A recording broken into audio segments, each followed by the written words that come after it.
وَمَن يُطِعِ اللَّهَ وَالرَّسُولَ، یہ آ رہی ہے کلائمیکس، جو کوئی اطاعت کرے گا اللہ کی اور اس کے رسول کی، فَأُولَٰئِكَ مَعَ الَّذِينَ أَنْعَمَ اللَّهُ عَلَيْهِمْ، تو یہ لوگ پھر ان کے ساتھ ہوں گے جن پر اللہ نے انعام کیا ہے۔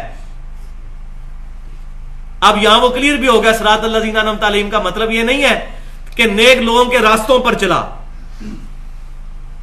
نیک لوگوں کا راستہ کس کا ہے؟ نبی صلی اللہ علیہ وسلم کا، اللہ نے دیا، اس پر جو چلے گا وہ فالوور ہوگا۔ تو یہاں بھی اللہ کہہ رہا ہے جو اللہ اور اس کے رسول کی اطاعت کرے گا، آگے کوئی چیز نہیں ہے تیسری۔ اجماع کو حجت ماننا، اللہ رسول کو ماننا ہے۔ تو میں نے پہلے بھی بتایا صحیح حدیث ہے المستدرک للحاکم میں کہ میری امت کبھی گمراہی پر جمع نہیں ہوگی، امت کا اجماع حجت ہے، چاہے صحابہ کا ہو چاہے آج ہو جائے، قیامت تک کے لیے حجت ہے اجماع امت کا۔ پوری امت نہیں کبھی گمراہ ہوگی جب ایک معاملے میں کٹھی ہوگی، جس طرح قادیانیوں پر امت کا اجماع ہوا کہ وہ کافر ہے۔ تو جو اللہ کی اطاعت کرے اس کے رسول کی، فَأُولَٰئِكَ مَعَ الَّذِينَ أَنْعَمَ اللَّهُ عَلَيْهِمْ، تو وہ ان لوگوں کے ساتھ ہوگا جن پر اللہ نے انعام کیا، من النبیین۔ کون لوگ ہوں گے وہ؟ یہ اب صراط الذین انعمت علیہم کا پھول جو ہے یہاں پر کھل رہا ہے۔ کون کون لوگ ہیں؟ من النبیین، نبیوں میں سے تمام انبیاء اکرام، والصدیقین، اور صدیقین، یہ ولایت کا اونچا ترین درجہ، جیسے سیدنا ابوبکر صدیق رضی اللہ تعالیٰ عنہ صدیقین میں سے ہیں، والشہداء والصالحین، اور شہید اور نیک لوگ۔ شہداء کون ہوتے ہیں؟ شہید کون ہوتا ہے؟ شہید کہتے ہیں گواہی دینے والے کو، جو گواہی دیتا ہے، جو بھی کتاب و سنت کی دعوت کر رہا ہے وہ شہید ہے۔ لیکن اس کا اعلیٰ ترین درجہ یہ ہے کہ کوئی بندہ اپنی جان لٹا کر گواہی دے دے کہ میں اپنے نظریے پر اتنا پکا ہوں کہ میں اپنی جان اس نظریے کے لیے دے کر اس بات پر گواہ کر رہا ہوں تمہیں کہ میں نے اللہ کے لیے جان دی ہے، کہ میں اللہ کو حق اور نبی صلی اللہ علیہ وسلم کو خاتم النبیین مانتا ہوں۔ تو شہید کا مطلب گواہ۔ تو جو اللہ کی راہ میں قتل کر دیا جاتا ہے وہ اعلیٰ ترین شہید ہوتا ہے۔ ویسے جو بھی دعوت و تبلیغ کا کام کرے گا وہ شہید ہے۔ ہم پہلے بھی اس پر بتا چکا ہوں قرآن پاک سے کہ یہ امت جو ہے وہ شہید بنائی گئی، یہ شہید امت ہے، پوری امت علی الناس، سارے لوگوں پر، اور نبی صلی اللہ علیہ وسلم ہم پر گواہ ہے۔ والصالحین، اور نیک لوگ، وحسن اولئک رفیقا، اور کیا ہی اچھے ہیں یہ ساتھی۔ ذالک الفضل اللہ، یہ ہے اللہ کا خاص فضل، فضل من اللہ، اللہ کی طرف سے خاص فضل، وکفا باللہ علیما، اور اللہ تعالیٰ کافی ہے جاننے والا۔ تو یہ اب قرآن پاک اب بند کر دیجئے، باقی جو تھوڑا ٹائم بچ گیا ہے اس میں میں اسی آیت پر گفتگو کرنے لگا ہوں۔ اس کے حوالے سے کچھ بنیادی باتیں سمجھ لیجئے کہ اطاعت رسول کیا ہے اور محبت رسول کیا ہے، اللہ کی اطاعت اور اللہ کی محبت کیا ہے، کیونکہ اس معاملے میں دونوں طرف پینڈولم کی ایکسٹریمز ہیں۔ کچھ لوگ ہیں جو کہتے ہیں کہ اللہ اور اس کے رسول کی محبت کافی ہے، اطاعت کی کوئی ضرورت نہیں ہے، اور دوسری طرف وہ لوگ ہیں جو اطاعت پہ اتنا زور دیتے ہیں کہ اطاعت ہی اطاعت ہونی چاہیے، اور محبت والی جو روحانی چاشنی ہے اس سے انہوں نے کنارہ کشی کی ہوئی ہے۔ تو یہ دونوں پینڈولم کی ایکسٹریمز ہیں۔ اہل سنت کا منہج اس کے درمیان میں، اہل سنت فرقہ نہیں، منہج، اہل سنت منہج وہ درمیان میں ہے، اعتدال پر ہے، کہ یہ دونوں چیزیں اپنی اپنی جگہ ضروری ہیں۔ اور اس پہ میں وہ آیت جو سورہ الذاریات کے اندر موجود ہے، آیت نمبر 49، کہ اللہ تعالیٰ نے ہر چیز جوڑوں کی شکل میں پیدا کی ہے تاکہ تم اس پر غور و تفکر کرو۔ اس آیت کے تحت آپ اگر غور کریں گے تو کافی چیز، انسانوں اور جانوروں کے تو جوڑے ہیں، باقی بھی چیز جوڑوں کی شکل میں، علم اور عمل یہ جوڑا ہے، دونوں چیزیں ضروری ہیں۔ خالی علم بھی کسی کام کا نہیں، خالی عمل بھی کسی کام کا نہیں۔ امر بالمعروف و نہی عن المنکر، نیکی کی دعوت بھی کرنی ہے، برائی سے روکنا بھی، یہ بھی جوڑا ہے۔ اسی طریقے سے محبت بھی ضروری، اللہ اور اس کے رسول کی اطاعت بھی ضروری، یہ بھی ایک جوڑا ہے۔ تو یہ جوڑوں کی شکل میں ساری کتاب اور سنت، یہ بھی ایک جوڑا ہے۔ دو انڈیپینڈنٹ سورس ہیں، کتاب بھی اور سنت بھی، اور سنت وہ ہوگی جو صحیح حدیث سے ڈرائیو ہوگی، ورنہ ہر بندہ اپنی مرضی سے سنتے بناتے پھر رہے ہیں آج کل لوگ، صحیح حدیث سے جو ڈرائیو ہوگی۔ تو اللہ تعالیٰ نے تمام چیزیں جوڑوں کی شکل میں پیدا فرمائی ہیں۔ تو یہاں بھی یاد رکھیں کہ محبت اور اطاعت یہ دونوں چیزیں پیرلل میں ضروری ہیں، کسی ایک چیز سے بھی انکار نہیں کیا جا سکتا۔ والذین آمنوا اشد حبا للہ، ایمان والے شدید ترین محبت کرتے ہیں اللہ کے ساتھ۔ اور پھر اس کا کلائمیکس ہے سورہ التوبہ کے اندر آیت نمبر 24، اس میں اللہ تبارک و تعالیٰ نے 8 چیزیں گنوائی ہیں اور فرمایا کہ یہ 8 وہ دنیا کی چیزیں ساری، تمہارے کاروبار، تمہارے کھیت، تمہارے جانور، تمہارے یہ ہیرے جواہرات جو تم نے جوڑ رکھے ہیں، یہ تمام چیزیں اگر تمہیں اللہ اور اس کے رسول اور اللہ کی راہ میں جہاد کرنے سے زیادہ بہتر یہ لگتے ہیں، ان کی طرف تمہارا زیادہ جھکاؤ ہے، تو پھر تم اللہ کے عذاب کا انتظار کرو۔ اللہ ایسے فاسقوں کو ہدایت نہیں دیتا، ان سے محبت نہیں کرتا۔ تو محبت بہت ضروری ہے، محبت بھی ضروری ہے، اطاعت بھی ضروری ہے۔ تو اب یہ ڈیفینیشن سمجھ لے جائے، عبادت جو ہے یہ 2 چیزوں کا مجموعہ ہے، اللہ کی محبت اور اللہ کی اطاعت۔ محبت الہی پلس اطاعت الہی از اکول ٹو عبادت۔ اور اتباع رسول یہ بھی 2 چیزوں کا مجموعہ ہے، محبت رسول اور اطاعت رسول۔ اور قرآن میں کیٹاگوریکل مینشن ہے، قل ان کنتم تحبون اللہ فاتبعونی، نبی صلی اللہ علیہ وسلم کی اتباع کرنی ہے، دل سے محبت رکھتے ہوئے آپ صلی اللہ علیہ وسلم کی سنت کی پیروی کرنی ہے۔ تو محبت اطاعت یہ دونوں چیزیں ضروری ہیں، تب ہوگی اتباع۔ اور اس کا جو میں سمجھتا ہوں بہت بڑی مثال عبداللہ بن عمر ہے رضی اللہ تعالیٰ عنہ۔ صحیح بخاری کھول کے دیکھیں، سفر حج کے دوران جہاں جہاں نبی صلی اللہ علیہ وسلم نے سواری بٹھائی تھی، کہیں بیٹھ کے کھانا کھایا تھا یا پیشاب کیا تھا، اگلی دفعہ جب اکیلے جاتے تھے جب بھی انہی جگہوں پر رکتے تھے۔ نبی صلی اللہ علیہ وسلم نے حکم فرمایا تھا، حکم فرمایا ہوتا تو اطاعت ہوتی، حکم نہیں فرمایا، یہ محبت تھی تو خود چیزیں خود بخود اڈاپٹ۔ لہذا یہ جھگڑے اب ختم ہو جائیں گے۔ کوئی بندہ کہتا ہے جی ننگے سر نماز ہوتی ہے نہیں ہوتی، بھائی یہ تو جھگڑا ہی نہیں ہے۔ محبت یہ ہے کہ نبی صلی اللہ علیہ وسلم سر ڈھانپ کے نماز پڑھتے تھے، آپ صلی اللہ علیہ وسلم پگڑی بھی استعمال فرماتے تھے، ٹوپی بھی استعمال فرماتے تھے، اور جب تک آپ صلی اللہ علیہ وسلم پر وسعت نہیں تھی تو آپ نے ایک چادر میں بھی نماز پڑھی ہے۔ اگر ہمیں اللہ نے وسعت دی ہے تو ہمیں سر ڈھانپ کے نماز پڑھنی چاہیے۔ تو یہ محبت میں جب آئیں گے پھر سارا کچھ کرتے چلے جائیں گے۔ تو محبت پلس اطاعت یہ دونوں چیزیں پیرلل میں چلیں گی۔ صحابہ کرام علیہم رضوان میں بے شمار مثالیں اس کی موجود ہیں۔ صحیح بخاری کے اندر حدیث موجود ہے، عبداللہ نامی ایک صحابی تھے، شراب عادتاً پیتے تھے،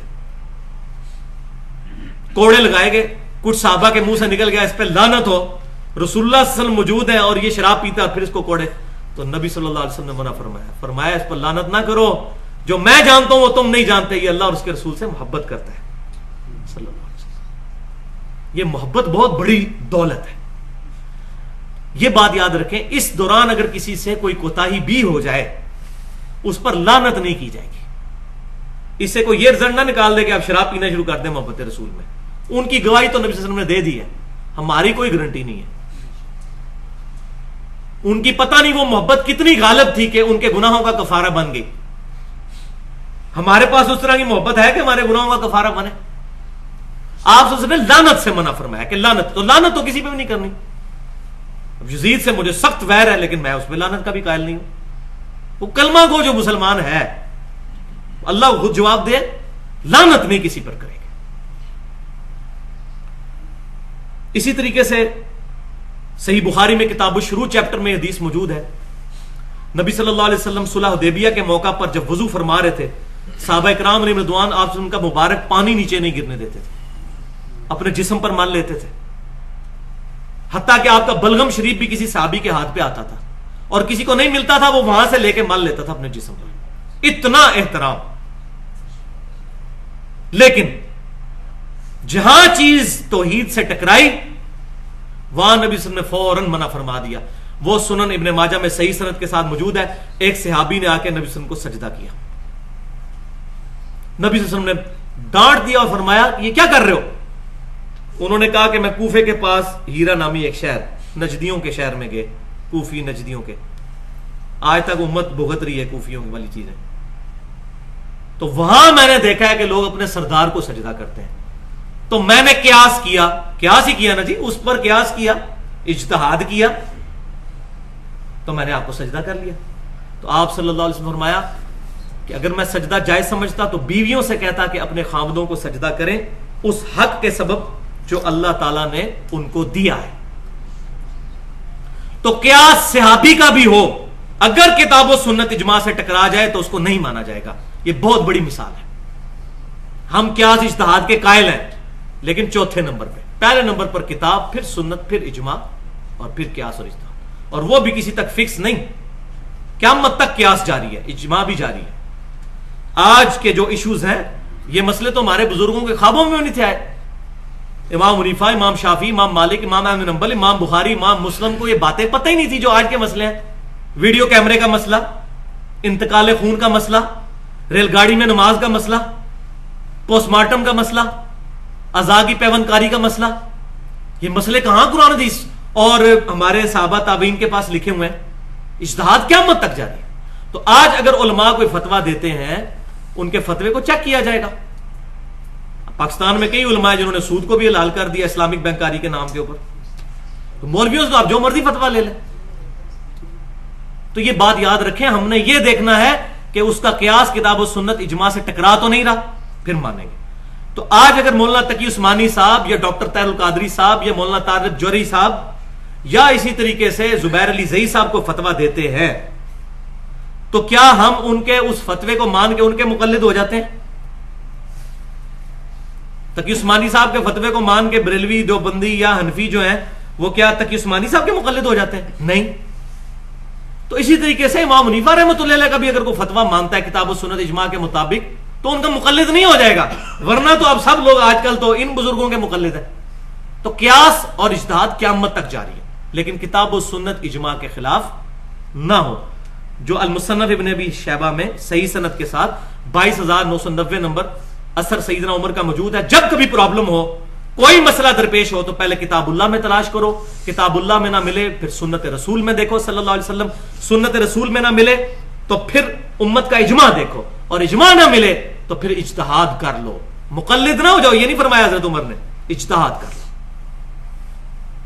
تو فاسألوا اہل الذکر ان کنتم لا تعلمون، اہل علم سے مسئلہ پوچھو اگر تمہیں علم نہیں ہے. لیکن اہل علم سے یہ نہ پوچھو کہ آپ کیا فرماتے ہیں بیچ اس مسئلہ کے، بزرگ کیا فرماتے ہیں، حضرات کیا فرماتے ہیں. اہل علم سے پوچھو کہ کتاب و سنت اجماع میں کیا لکھا ہوا ہے، اپنی طرف سے کوئی مسئلہ نہ بتائیں. تو یہ فرق ہے اہل سنت اور اہل بدعت کا. اہل سنت کتاب اللہ، سنت، اجماع، پھر اجتہاد، اور اہل بدعت پہلے نمبر پر اجتہاد کو لے کے آتے ہیں اور باقی ساری چیزوں کو بعد میں. اس پر میں نے ابھی کافی ڈیٹیل کے ساتھ تقریباً 8 حدیثیں بیان کرنی ہے، لیکن اب ٹائم مکمل ہو چکا ہے. اگلی دفعہ میں انشاءاللہ اس پر گفتگو کروں گا 8 حدیثوں کے ذریعے کہ محبت اور اطاعت، اور اس کا ایک آپٹیمل سولوشن بتاؤں گا کہ کہاں پر بات جا کے رکتی ہے، کہ خالی محبت یا خالی اطاعت، کیا دونوں چیزیں پیرلل میں ہیں، اور آپٹیملی ہم کہاں تک پہنچیں گے صحیح حدیث کی روشنی میں انشاءاللہ تعالی اس کو سمجھیں گے. جو میں نے حق بات کہی اللہ تعالی ہمارے دلوں میں راسخ فرمائے، کوئی غلط بات میرے منہ سے نکل گئی تو اللہ تعالی ہمارے دل سے محو کر دے. کتاب و سنت اجماع کو حجت ماننے کی توفیق عطا فرمائے، فرقہ واریت سے محفوظ فرمائے. سبحانک اللہم و بحمدک، اشہد ان لا الہ الا انت، استغفرک و اتوب الیک. پچھلی دفعہ سورۃ النساء کی آیت نمبر 69 اور 70 پہ ہماری گفتگو کنکلوڈ ہوئی تھی، اور میں نے عرض کیا تھا کہ یہ جو آیت نمبر 69 اور 70 ہے اس پہ میں اگلی دفعہ تقریباً 8 احادیث اور کچھ آیات کی روشنی میں گفتگو کروں گا. تو آج اس کو انشاءاللہ آگے لے کر چلتے ہیں.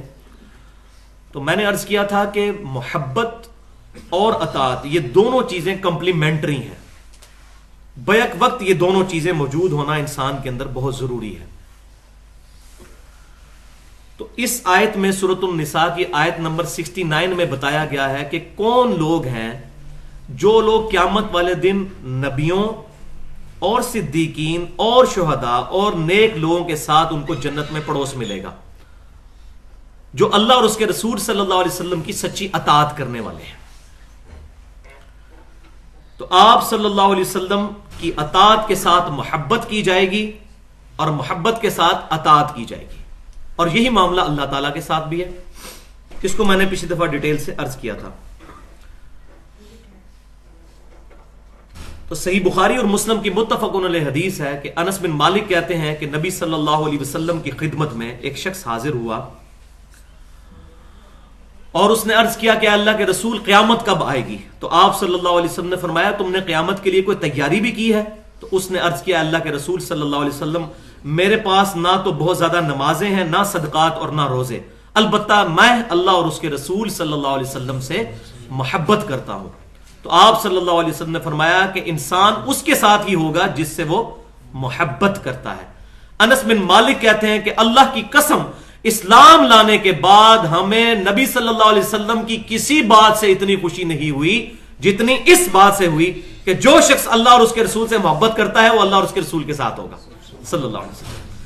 تو یہ اتنی امپورٹنٹ چیز تھی، اس لیے میں نے پچھلی دفعہ 12-13 منٹ اس پہ لگائے اور آج بھی تقریباً 25 کے قریب منٹ انشاءاللہ اسی گفتگو پر ہوں گے کہ محبت کا جذبہ بھی بہت ضروری ہے۔ تو اس میں جو قرآن پاک کا ایپیکس ہے، ضرب سنام ہے، سمم بونم ہے، وہ سورہ التوبہ کی آیت نمبر ہے 24، یہ نکال لیجئے، سورہ التوبہ آیت نمبر 24، پارہ نمبر 10 کے اندر، سورت نمبر 9، پیج نمبر یہ بلو قرآن پاک پہ 191 نکال لیں۔ بسم اللہ الرحمن الرحیم، قل ان کان آباؤکم، اے محبوب صلی اللہ علیہ وسلم فرما دیجئے کہ اگر تمہارے ماں باپ و ابناؤکم اور تمہارے بیٹے یا اولاد و اخوانکم اور تمہارے بھائی یا بہنیں وَأَزْوَاجُكُمْ اور تمہاری بیویاں یا بیویوں کے لیے شوہر، دیکھ لیں یہ سارے رشتے گنوائے جا رہے ہیں، وَعَشِيرَتُكُمْ اور تمہارا کنبہ، وَأَمْوَالُ اقْتَرَفْتُمُوهَا اور وہ مال جو تم نے بڑی محنت سے کمائے ہیں، وَتِجَارَةٌ اور تمہارا کاروبار، تَخْشَوْنَ كَسَادَهَا جس کا تمہیں ڈر لگا رہتا ہے کہ یہ کہیں ماند نہ پڑ جائے،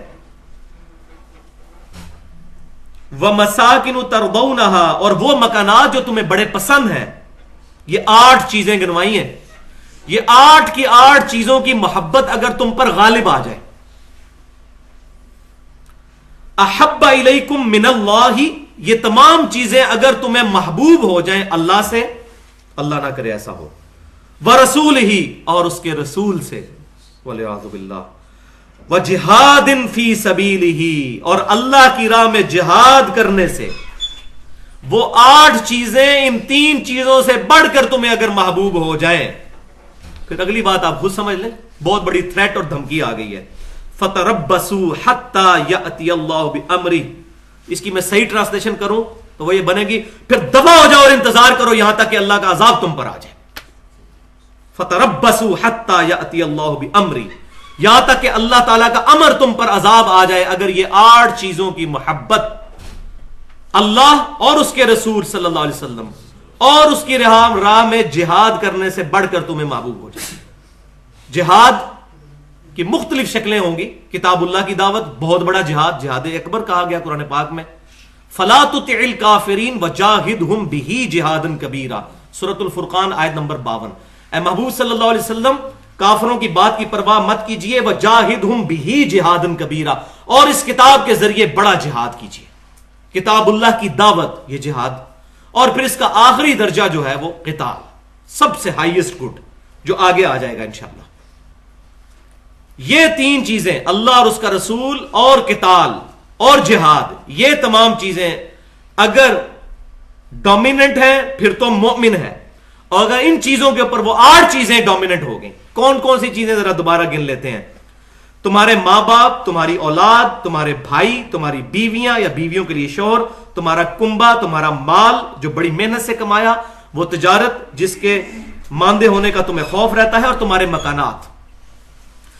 تو اس آئینے میں ہم سب نے اپنی شکل دیکھنی ہے، کیا ایسا تو نہیں ہمارے ساتھ ہو گیا؟ اس وقت امت محمدیہ صلی اللہ علیہ وسلم کی جو حالت ہے پوری دنیا میں کہ 57 ملک ہیں، لیکن دنیا کے کسی معاملے میں ہم سے کوئی مشورہ نہیں کیا جاتا۔ یہ کہیں اسی وجہ سے تو نہیں ہے کہ یہ 8 چیزیں، یہ 8 کی 8 چیزیں ہم پر غالب تو نہیں آ چکی ہوئی، اور اگر آئی ہیں تو ہمیں فوراً توبہ کر کے اپنے رب کی طرف رجوع کرنا چاہیے۔ اب اس کانٹیکسٹ میں کچھ احادیث پیش کرنا ضروری سمجھتا ہوں. 8 صحیح احادیث، کیونکہ صحیح مسلم میں حدیث ہے کہ جنت کے 8 دروازے ہیں، اور جو وضو کرنے کے بعد اشہد ان لا الہ الا اللہ وحدہ لا شریک لہ والی دعا پڑھ لیتا ہے، اللہ تعالیٰ 8 دروازے اس کے لیے کھول دیتا ہے.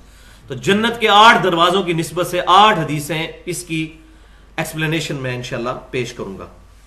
پہلی حدیث صحیح بخاری اور مسلم کی متفق علیہ حدیث ہے کہ اس شخص نے ایمان کی حلاوت چکھ لی جس کے اندر 3 خوبیاں موجود ہوں گی. 3 خوبیاں. نمبر 1، اللہ اور اس کا رسول صلی اللہ علیہ وسلم پوری دنیا میں سب سے بڑھ کر اسے محبوب ہو جائے، پہلی. دوسری، دوستی اور دشمنی صرف اللہ کے ریفرنس سے. اور تیسری نشانی یہ کہ کفر کی طرف لوٹنا یعنی اسلام کو چھوڑ دینا اس کے لیے اتنا ہی مشکل ہو جائے جتنا آگ میں زندہ جلایا جانا، یعنی وہ شخص آگ میں جلنے کے لیے تیار ہو جائے لیکن اپنا دین نہ چھوڑے. یہ 3 خوبیاں ہوں گی تو اس کو مٹھاس ملے گی ایمان کی. صحیح بخاری اور مسلم کی متفق علیہ حدیث ہے. حدیث نمبر 2 کتاب الایمان چیپٹر میں، تم میں سے اس وقت تک کوئی شخص مؤمن ہی نہیں ہو سکتا جب تک کہ میں اسے اس کے ماں باپ، اولاد اور سب لوگوں سے بڑھ کر محبوب نہ ہو جاؤں. اور ساتھ آپ نے قسم بھی یاد فرمائی، اس ذات کی قسم جس کے قبضے قدرت میں میری جان ہے، تم مومن ہی نہیں ہو سکتے جب تک کہ میں تمہیں تمہارے ماں باپ، اولاد سب لوگوں سے بڑھ کر محبوب نہ ہو جاؤں.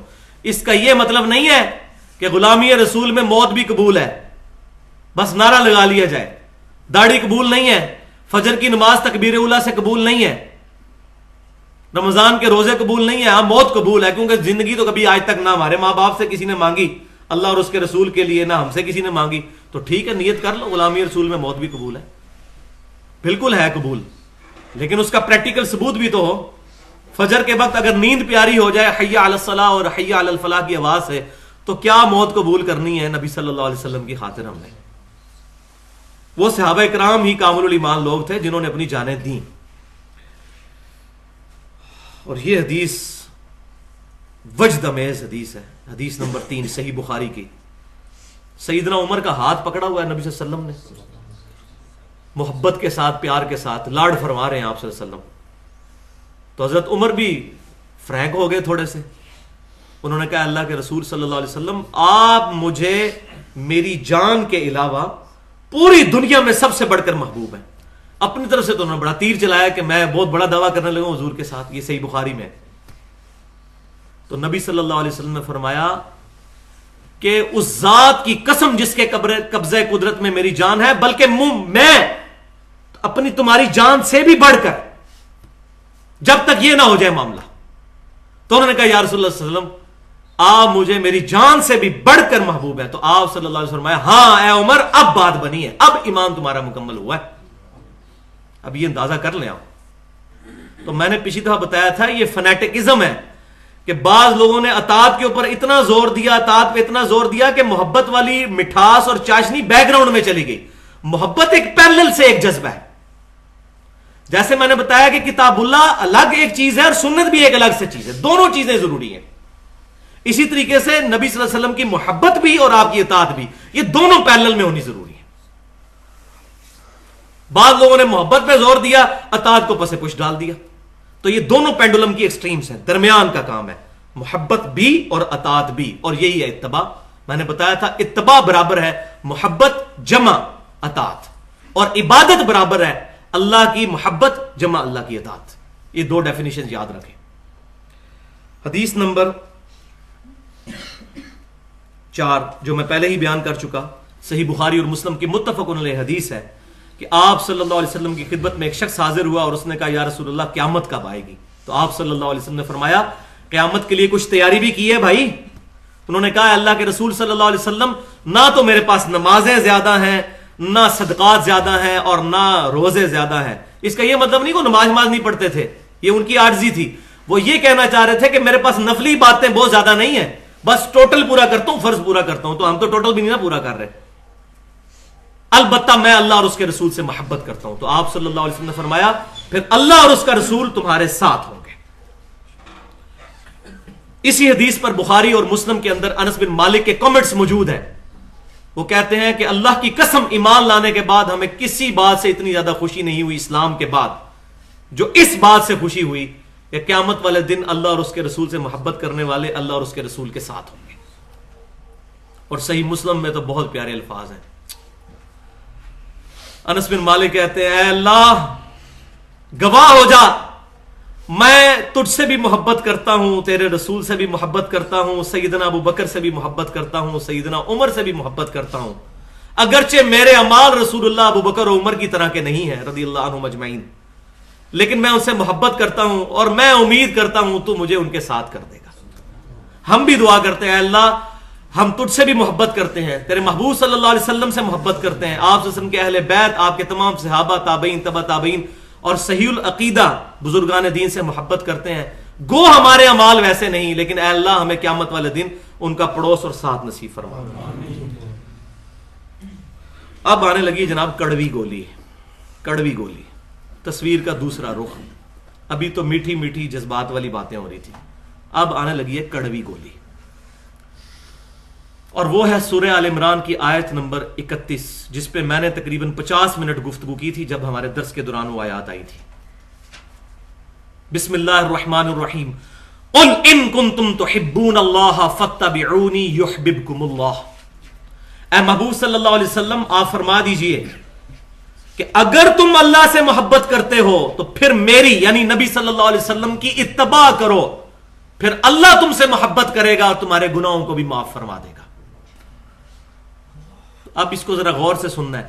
اللہ کی محبت کا تقاضا کیا ہے؟ نبی صلی اللہ علیہ وسلم کی پیروی, آپ صلی اللہ علیہ وسلم کی اطاعت, آپ صلی اللہ علیہ وسلم کی اتباع. یہ کس چیز کا تقاضا ہے؟ اللہ کی محبت کا. اگر اللہ کی محبت کا تقاضا نبی صلی اللہ علیہ وسلم کی پیروی ہے تو نبی صلی اللہ علیہ وسلم کی محبت کا تقاضا نبی صلی اللہ علیہ وسلم کی پیروی نہیں ہے. اللہ کی محبت تو اس سے بڑی چیز ہے. اگر اللہ کی محبت کے لیے نبی صلی اللہ علیہ وسلم کی پیروی ضروری ہے تو نبی صلی اللہ علیہ وسلم کی محبت کے لیے آپ صلی اللہ علیہ وسلم کی پیروی بھی ضروری ہے. یہ کمپلیمنٹری ہیں دونوں چیزیں, لازم و ملزوم ہے.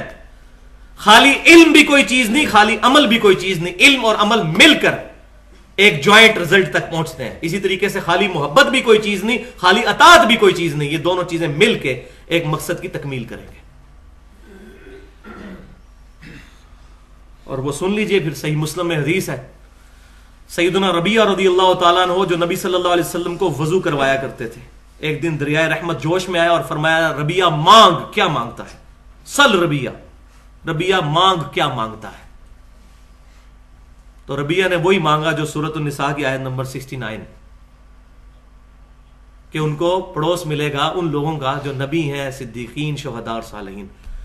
انہوں نے ایک ہی خواہش کر دی اور فرمایا, عرض کیا اللہ کے رسول صلی اللہ علیہ وسلم میں جنت میں آپ کا پڑوس مانگتا ہوں. تو آپ صلی اللہ علیہ وسلم نے فرمایا اور بھی کچھ مانگ لو. یہ آپ نے چیک کیا ٹھوک بجا کے, اور وہ الحمدللہ اس امتحان میں بھی کامیاب. انہوں نے کہا یا رسول اللہ آپ کا پڑوس مل گیا, بس یہی کافی ہے. تو آپ صلی اللہ علیہ وسلم نے فرمایا کہ پھر سجدوں کے ذریعے کثرت سجود سے میری مدد کر, کثرت سجود سے میری مدد کر. یعنی میں تیری شفاعت کروں گا, اللہ کے حضور دعا بھی کر دوں گا, لیکن اپنے اعمال بھی امپروو کرنے کی کوشش کر, کثرت سجود سے میری مدد کر, کثرت سجود سے میری مدد کر. نفلی عبادات, فرض نہیں, نفلی عبادات. تو فرض تو ڈیٹم لائن ہے, ایٹ لیسٹ ریکوائرمنٹ ہے, فرضوں کے بعد اگلی بات شروع ہوتی ہے. تو اس سے یہ بات بھی پتا چلی کہ جو صوفیاء کے اندر یہ غلط نظریہ پایا جاتا ہے کہ جنت کی طلب کے لیے عبادت نہیں کرنی چاہیے, دوزخ کے ڈر سے نہیں کرنی چاہیے, تو وہ 100% قرآن کے خلاف ہے. یہ فینیٹکزم ہے, صرف یہ فینیٹکس کا نظریہ ہے. قرآن تو یہی بتاتا ہے ہمیں, ربنا اصرف عنا عذاب جہنم ان عذابها کان غراما.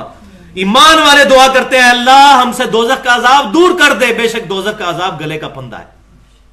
اور نبی صلی اللہ علیہ وسلم دعا مانگا کرتے تھے اللہم اجرنی من النار, ہماری تعلیم کے لیے. اور ہم کہتے ہیں جناب دوزخ کا یہ جو ہے نا یہ والا دین, یہ نبی صلی اللہ علیہ وسلم کا دین نہیں ہے. نبی صلی اللہ علیہ وسلم کے دین میں جنت کی خواہش کرنی ہے اور دوزخ سے اللہ کی پناہ مانگنی ہے. جنت کی خواہش ہم کیوں کر رہے ہیں؟ اللہ کے دیدار کے لیے، نبی صلی اللہ علیہ وسلم کے پڑوس کے لیے، جنت میں ہی اللہ کا دیدار نصیب ہونا ہے۔ تو جس کو جنت نہیں چاہیے تو وہ تو اللہ تعالیٰ کے دیدار کا ہی منکر ہو گیا نا، پھر وہ تو اللہ کی گستاخی کر رہا ہے اصل میں۔ لہذا وہ رابعہ بصریہ کا جو واقعہ مشہور ہے کہ وہ کہا کرتی تھی، ایک ہاتھ میں انہوں نے آگ اٹھائی ہوتی تھی، ایک ہاتھ میں پانی، اور کہتی تھی آگ سے میں جنت کو آگ لگا دوں گی، پانی سے دوزخ بچا دوں گی، تاکہ لوگ جو ہیں وہ جنت اور دوزخ کی وجہ سے اللہ کی عبادت نہ کرے، اللہ کی وجہ سے کرے۔ یہ اب آن دا فیس آف آرگومنٹ یہ بڑی پیاری بات لگتی ہے، لیکن یہ نان سینس بات ہے۔ تو ہم رابعہ کے عقیدے پہ نہیں ہیں، ربیہ کے عقیدے پہ ہیں، صحابی رسول۔ سل ربیہ، مانگ ربیہ کیا مانگتا ہے؟ ان کو بھی کہنا چاہیے تھا یا رسول اللہ میں یہ مانگتا ہوں کہ جنت کو آگ لگا دیں اور دوزخ کو بجھا دیں، میں آپ کی محبت کی وجہ سے، اللہ کی محبت کی وجہ سے عبادت کروں گا۔ تو ہم الحمدللہ ربیہ کے ماننے والے ہیں، صحابہ کے ماننے والے ہیں۔ اس طرح کی غلط تعلیمات کے پیچھے ہم نہیں چلتے، اس کی وجہ سے ہمیں بزرگوں کو گستاخ کہا جاتا ہے۔ ہم کہتے ہیں الحمدللہ ہم تو بزرگوں کے گستاخ ہیں، آپ تو گستاخ رسول ہو۔ گستاخ رسول تو کافر ہوتا ہے، بزرگوں کا گستاخ کافر نہیں ہوتا۔ اور آپ پہلے سن چکے ہیں، دوستی دشمنی اللہ کے لیے۔ ہمیں اگر کسی کے ساتھ دشمنی ہے تو اللہ اور اس کے رسول کے ریفرنس کی وجہ سے۔ جو نبی صلی اللہ علیہ وسلم کے دین کو ٹیمپر کرے گا اس سے ہم کوئی محبت نہیں کرتے، وہ کوئی بھی ہو۔ اور جو آپ صلی اللہ علیہ وسلم کی محبت کا درس دیتا ہے اور آپ کی تعلیمات کو عام کرتا ہے، اس کی جوتیوں کی خاک ہماری آنکھوں کا سرما۔ امام حنیفہ رحمۃ اللہ علیہ کی جوتیوں کی خاک ہماری آنکھوں کا سرما۔ امام شافعی، امام مالک، احمد بن حنبل، امام بخاری، امام مسلم، بڑے بڑے ائمہ، ان کی جوتیوں کی خاک ہماری آنکھوں کا سرما۔ حدیث نمبر 6 صحیح بخاری کی حدیث ہے، آپ صلی اللہ علیہ وسلم نے فرمایا کہ میری ساری امت جنت میں جائے گی سوائے اس کے جس نے انکار کیا۔ کان کھڑے کر لیں آپ۔ پوچھا کہ یا رسول اللہ کس نے انکار کیا آپ کا؟ فرمایا جس نے میری اطاعت کی، میری فرما برداری کی وہ جنت میں جائے گا، اور جس نے میری نافرمانی کی اس نے میرا انکار کیا۔ کچھ بھی ہیں محبوب تیری محبوب کی امت سے ہیں، محبوب کی امت میں کہاں رہ گئے؟ صحیح مسلم میں حدیث ہے ملاوٹ کرنے والا میرا امتی نہیں ہے۔ محبوب کی امت میں کہاں رہ گئے؟ محبوب سے بغاوت اور محبوب جو بھی ہیں یہ اللہ تیرے محبوب کی امت سے۔ تو میں کہتا ہوں اگر دنیا میں فزیکل لاز کی طرح مورل لاز بھی ایکٹیو ہوتے تو سیدھی جوتی سر پہ آگے پڑتی، جھوٹے اپنی زبان بند کر۔ تو حضور کے ساتھ اپنی نسبت کرتا ہے، تیرے کرتوت ایسے ہیں تو، لیکن دنیا میں آرام کھائیں گے پیٹ میں درد نہیں ہوگا۔ کسی یتیم کا مال زبان پہ رکھیں گے زبان نہیں جلے گی، کیونکہ دنیا میں مورل لاز ایکٹیو نہیں ہے۔ اگر مورل لاز ایکٹیو ہو جاتے تو دنیا میں یہ کام ہوتا، آخرت میں ہو جائے گا۔ وہ قرآن پاک میں آتا ہے کہ جو لوگ یتیموں کا مال کھاتے ہیں اپنے پیٹوں میں دوزخ کی آگ بھر رہے ہیں۔ وہ آگ ادھر نہیں روشن، آگے چل کے وہ ایکٹیو ہو جائے گی، ادھر ٹھنڈی ہے وہ، لیکن ادھر اس کو حکم ہوگا ہاں جی آپ ذرا اپنا آپ دکھا اس کو۔ حدیث نمبر 7 صحیح بخاری اور مسلم کی متفق علیہ حدیث ہے، النکاح سنتی فمن رغب عن سنتی فلیس منی۔ نکاح میری سنت ہے، جس نے میری سنت سے اغراض کیا، اس سنت سے نہیں کسی بھی سنت سے اغراض کیا، فلیس منی، اس کا مجھ سے بھی کوئی تعلق نہیں ہے۔ اب اندازہ کریں جب نبی صلی اللہ علیہ وسلم سے تعلق ہی نہیں رہے گا پھر کیا شفاعت کریں گے؟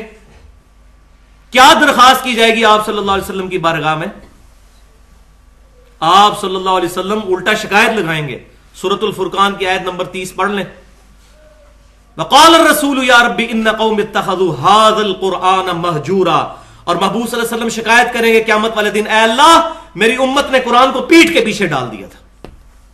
بزرگ فرماتے ہیں، حضرات فرماتے ہیں، فلاں فرماتے ہیں، شیخ الحدیث صاحب فرماتے ہیں، اور کہا جائے بھی قرآن میں لکھا ہے ایڈے ایڈے بڑے بزرگ پاگل نے۔ تو بھائیو ان بزرگوں کا فیصلہ تو اللہ نے کرنا ہے۔ آپ کے سامنے جب کتاب اللہ سے کوئی بات آ گئی تو اس کو تو مانے، ان کا معاملہ اللہ پہ چھوڑے، جو مر گیا اپنے انجام کو پہنچ چکا۔ ہم کسی مرے ہوئے بندے کے بارے میں بد زبانی نہیں کرتے، لیکن ہمیں جب پتا چل گیا کہ یہ بات غلط ہے تو ہمیں غلط چیز کو غلط کہنا چاہیے۔ ہمیں جب یہ بات پتا چل گئی کہ ایاک نعبد و ایاک نستعین، اے اللہ ہم صرف تیری عبادت کرتے ہیں اور غائب میں دعا صرف تجھی سے مانگتے ہیں، تو پھر ہم یا علی مدد نہیں کہیں گے، ہم یا شیخ عبد القادر جیلانی مدد نہیں کہیں گے۔ یہ تو جھگڑا ہی نہیں کہ حضرت علی کو اختیار ہے یا نہیں ہے، سیدنا شیخ عبد القادر جیلانی کو اختیار ہے یا نہیں ہے، جھگڑا ہی نہیں ہے۔ اختیار ہو تب بھی پکارنا شرک ہے دعا میں۔ فرشتوں کو اللہ نے اختیار دیا ہے بارش برسانے کا، بارش ہم اللہ سے مانگیں گے فرشتوں سے؟ اللہ سے۔ فرشتوں سے مانگیں گے تو مشرک ہو جائیں گے۔ مسئلہ اختیار کا نہیں ہے، مسئلہ ہے دعا پکارنا، ایاک نستعین، صرف تجھی سے دعا کرتے ہیں. ظاہری اسباب اختیار کر سکتے ہیں، وتعاونوا علی البر والتقوی ولا تعاونوا علی الاثم والعدوان. اور حدیث نمبر 8 بخاری اور مسلم کی متفق علیہ حدیث ہے، قیامت والے دن میرے حوض کوثر پہ کچھ ایسے لوگ لائے جائیں گے جن کو میں پہچانتا ہوں گا کہ میرے امتی ہیں. وہ صحیح مسلم میں حدیث ہے کہ میرے امتیوں کے اعضائے وضو قیامت والے دن چمک رہے ہوں گے، قادیانیوں کے بھی چمک رہے ہوں گے. وہ پھر بعد میں فیصلہ ہوگا کہ کون منافق اور کون مومن. جس نے دنیا میں وضو کیا اس کے اعضاء چمکیں گے، سب کے چمک رہے ہوں گے. تو آپ صلی اللہ علیہ وسلم کہتے ہیں میں پہچان لوں گا، اور جب ان کو میں مشروب پلانے لگوں گا حوض کوثر سے، ان کے میرے درمیان دیوار کھڑی کر دی جائے گی. اور اللہ تعالیٰ فرمائے گا اے محبوب صلی اللہ علیہ وسلم آپ کو نہیں پتا، آپ کی وفات کے بعد یہ لوگ دین سے الٹے قدم پھر گئے تھے، انہوں نے دین میں بدعتیں جاری کر دی تھیں. تو اللہ کے رسول کہتے ہیں صلی اللہ علیہ وسلم پھر میں اس وقت کہوں گا سحقن سحقن لمن غیر بعدی، سحقن سحقن لمن بدل بعدی، ان پر پھٹکارو، ان کو مجھ سے دور کر دو جنہوں نے میری وفات کے بعد میرے دین کو بدل دیا، جنہوں نے میری وفات کے بعد میرا دین ٹیمپر کر دیا. والعیاذ باللہ تعالی. تو یہی تڑپ ہم لوگ لے کر اٹھے ہیں. اور اس کانٹیکسٹ میں کنکلوڈنگ گفتگو کرتے ہوئے نبی صلی اللہ علیہ وسلم سے تعلق کی وہ آیت بھی بیان کرنا ضروری سمجھتا ہوں کہ کون سچا محب ہے نبی صلی اللہ علیہ وسلم کا. سورۃ الانعام کی آیت نمبر 159 جو ہمارے منہج پہ بھی لکھی ہوئی ہے، ان الذین فرقوا دینہم وکانوا شیعا لست منہم فی شیء. اے محبوب صلی اللہ علیہ وسلم بے شک جن لوگوں نے دین میں فرقے بنائے اور اپنے آپ کو گروہوں میں بانٹ لیا، لست منہم فی شیء، آپ کا ان کے ساتھ کوئی تعلق ہی نہیں ہے. انما امرہم الی اللہ، دھمکی ہے، ان کا معاملہ اللہ کے سپرد. ثم ینبئہم بما کانوا یفعلون، پھر اللہ تعالیٰ قیامت والے دن ان کو بتا دے گا جو دنیا میں وہ کرتوت کیا کرتے تھے. سورۃ الحج کی آخری آیت ہے هو سماکم المسلمین من قبل وفی ھذا. ابراہیم علیہ السلام نے بہت پہلے تمہارا نام مسلمان رکھا تھا، اور اس قرآن میں وفی ھذا، اور اس قرآن میں اللہ نے تمہارا نام مسلمان رکھا ہے، مسلم رکھا ہے.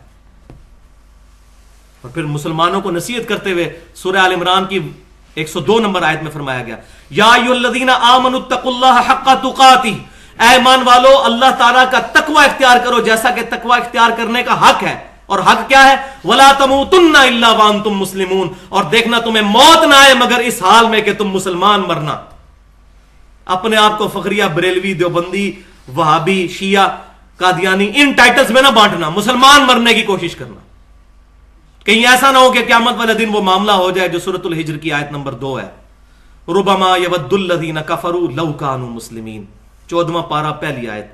اس دن کافر تمنا کریں گے کاش ہم دنیا میں مسلمان ہوتے. ربما یود الذین کفروا لو کانوا مسلمین، کاش ہم دنیا میں مسلمان ہوتے. تو یہاں میں یہی دعا کروں گا کہ اللہ تبارک و تعالی ہمیں کتاب و سنت اور اجماع کے منہج پر چلنے کی توفیق عطا فرمائے.